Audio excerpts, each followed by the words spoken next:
What's going on, guys? It is Pastor Cody, and we are jumping into a brand new 2 week series called Exclusive Drop. And we're talking about identity, and the truth is, our identities can be customizable and they're unique. So, what is the relationship between our identity, our value, and our values? How does what we value impact our identity? If you've ever asked yourself this question, who am I really? This series is going to be so good for you. So stick around, okay, because it's going to be good. It reminds me of this story when I was in 11th grade and I went to camp with my church. And I decided I wanted to dress cool, right? I wanted to kind of stand out. I was trying something new. And so what I did was the last night, where it was like cry night or whatever you want to call it at camp, I wore this sweater. It was a sweater that was unlike anything else. It was a bright leopard print sweater. Okay, it was for sure a questionable fashion choice. Maybe you can relate to that. Maybe you look at old pictures of yourself and you see yourself differently, the phases that you went through. You might even call them different identities that you tried on. You had different looks at different times and maybe even different groups of friends. And maybe in each phase and with each group, you felt like yourself, even though all of those different versions looked and felt very different from each other.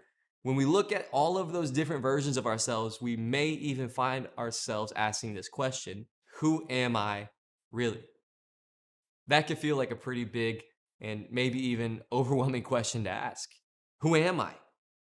When you ask that question, a whole bunch of labels come to mind, right? You think of words like I'm funny, I'm friendly, or maybe it's really tall or moody, maybe strong, feminine, athletic, quirky, entertaining, attractive, or you think of the color of your hair or the color of your skin. Maybe you think of the family that you come from or the place that you live. The things that you're doing or the things that you have or the things that you've done. Maybe answering that question feels overwhelming for you because several things come to mind and it doesn't even make sense when they go together, right? Maybe you love to play sports, but you also really love the instrument that you play in the marching band. Maybe you're driven, but you love to take naps. That's me.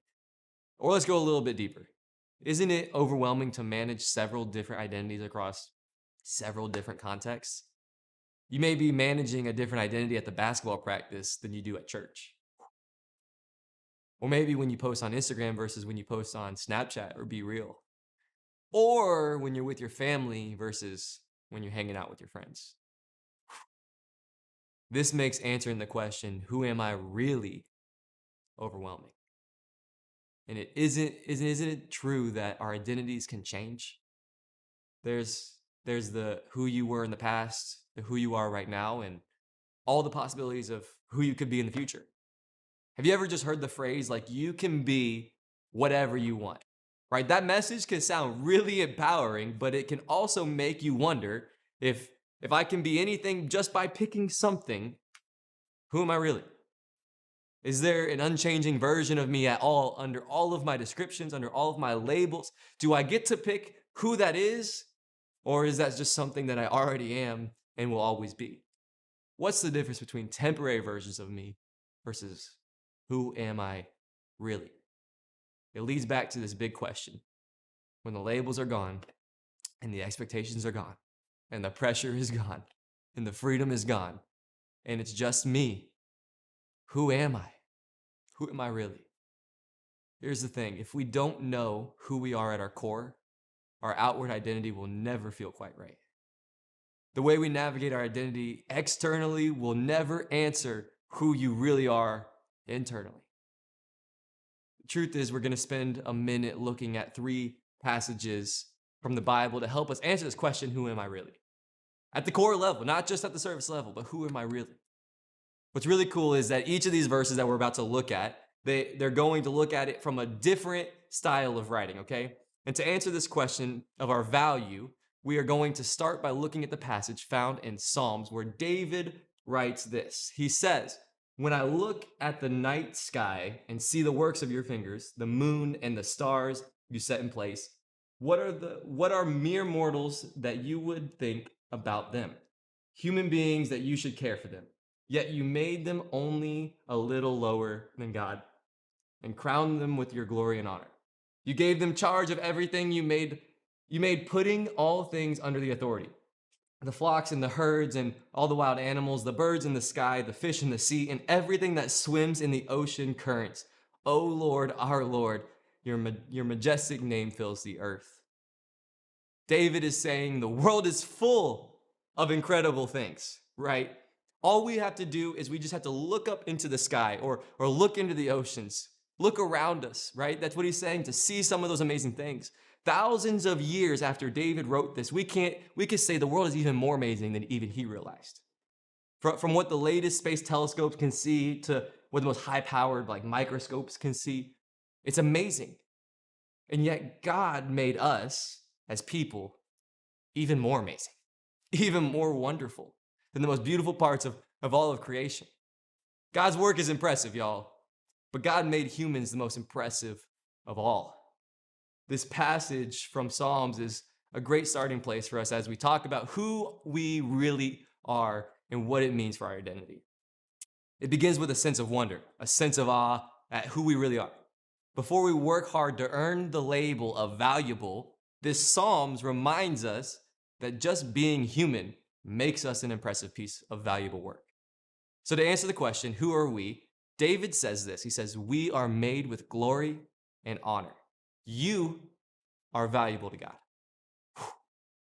Now that we understand that, I want to jump to the next verse in Genesis 1. It tells us why humans are different. In this book, the writer talks about God creating the world, and it says, so God created human beings in his own image. In the image of God, he created them. Right there, okay, right there. In the very first chapter, the very first book of the Bible, we see what makes humans different from the rest of creation. That's so cool, right there in the beginning. But even more than that, we read what grounds us, what anchors us, what starts as the first building block for who we are, God's image in us. So to answer the question, who are we? The writer of Genesis says, we're beings who carry part of God's identity. We're actually image bearers. Image bearers. The problem is that you and I, we know this, we don't always live like we're image bearers of God. We sometimes act in ways and make decisions so that we stand out or we fit in. And when we do those decisions, they go against our identity as people who are made as God's image. Sometimes we do things that don't look very much like God at all, right? I don't know about y'all, I've done some things. But while we look, or we're supposed to look like God, we tend to make choices that communicate something completely different. And that's a problem, because that means even though we have God's image, we can begin to live like we actually don't. Like we no longer remember the answer to the question, who are we? I want to keep talking. Let's talk more about that as we look into one more verse for you guys in the New Testament, the book of Colossians. The writer of Jesus had come written after the Jesus has come to earth. Ready? This book was a letter from Paul, had sent to a new group of Christians as a way to encourage them in their new faith. Paul wrote this letter nearly 2,000 years ago, but the Colossians weren't that different from you and me. They forgot they were image bearers. Because of that, they needed to be reminded of who they really were. And so Paul tells them, this. He says, Christ is the visible image of the invisible God. He existed before anything was created and is supreme over all creations. When we've tried on so many identities that we lose sight of who we really are, we can look at Jesus, who showed us what living in the image of God really looks like.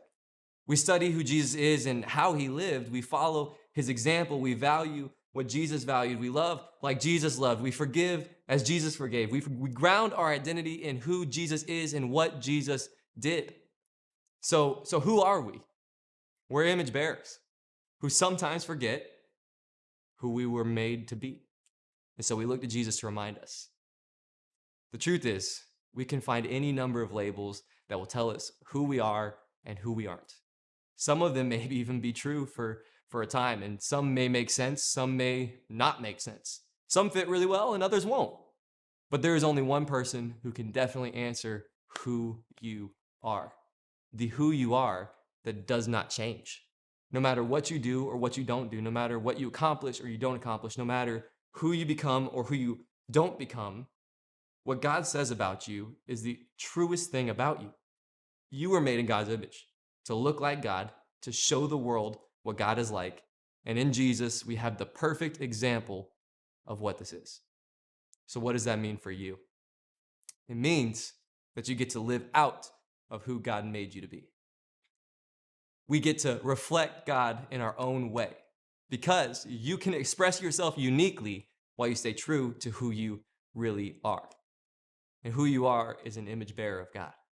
How you express yourself might change, but who you are really doesn't.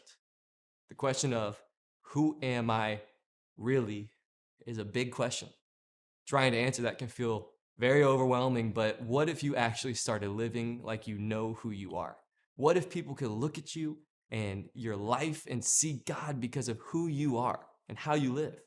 What if you could start to look at others as image bearers of God and see God in them and not just as the labels that you want to use for them?